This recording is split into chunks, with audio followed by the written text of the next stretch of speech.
ಧನುರ್ ರಾಶಿ, ಶನಿಯ ಪಂಚಮ ಭಾವ ಶುರು ಆಗಿರ್ತಕ್ಕಂತಹ ತಿಂಗಳಲ್ಲಿ ಇದ್ದೇವೆ.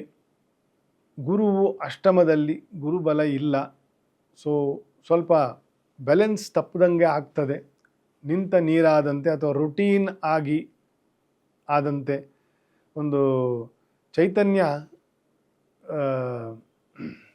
ಒಂದು ಸಪ್ಪೆಯಾಗಿ ಆಗ್ತಕ್ಕಂತಹ ಒಂದು ಭಾವ ಬರಲಿಕ್ಕೆ ಸಾಧ್ಯ ಉಂಟು.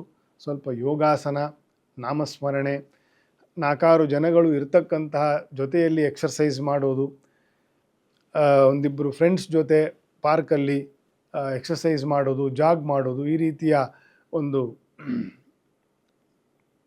ಸೆಲ್ಫ್ ಇಂಪ್ರೂವ್ಮೆಂಟ್ಗೆ ಬೇಕಾಗಿರುವಂಥ ಆ್ಯಕ್ಟಿವಿಟೀಸ್ನಲ್ಲಿ ನೀವು ಮುಂದುವರಿಯಿರಿ, ಒಳ್ಳೆಯದಾಗ್ತದೆ.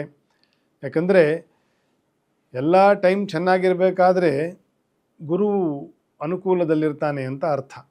ನಮಗಿದೆಲ್ಲ ಸಮಸ್ಯೆಗಳು ಬರ್ತಾ ಇದೆ ಅಂತಂದರೆ ಗುರುವು ಡಲ್ ಆಗಿದ್ದಾನೆ, ನಮಗಿಲ್ಲ ಅಂತಂತ. ಸೊ ನಾವೇ ಸ್ವಲ್ಪ ಗುರು ಸೇವೆ, ರುದ್ರಾಭಿಷೇಕ, ರಾಯರ ದರ್ಶನ, ನಮಸ್ಕಾರ ಸೇವೆಗಳು, ಈ ರೀತಿಯ ದೈವಿ ಕಾರ್ಯಗಳನ್ನು ಮಾಡ್ತಾ ನಮ್ಮ ಮನಸ್ಸನ್ನು ನಾವೇ ಸಂತೈಸ್ಕೊಳ್ಬೇಕು, ಟೈಮ್ ಚೆನ್ನಾಗಿಲ್ಲದೆ ಇರಬೇಕಾದ್ರೆ. ಧನುರ್ ರಾಶಿಯವರು. ಯಾವುದೇ ಸುದ್ದಿಯ ಅಪ್ಡೇಟ್ ಅನ್ನ ಮಿಸ್ ಮಾಡ್ಕೊಳ್ಬಾರ್ದು ಅಂದ್ರೆ ಈಗ್ಲೇ ಒನ್ ಇಂಡಿಯಾವನ್ನ ಸಬ್ಸ್ಕ್ರೈಬ್ ಮಾಡಿ. ನಿಮಗೆ ಬೇಕಾದ ಭಾಷೆಯಲ್ಲಿ ಎಲ್ಲಾ ಸುದ್ದಿ ತಿಳಿಬೇಕು ಅಂದ್ರೆ ಒನ್ ಇಂಡಿಯಾ ಆಪ್ ಅನ್ನ ಡೌನ್ಲೋಡ್ ಮಾಡ್ಕೊಳ್ಳಿ.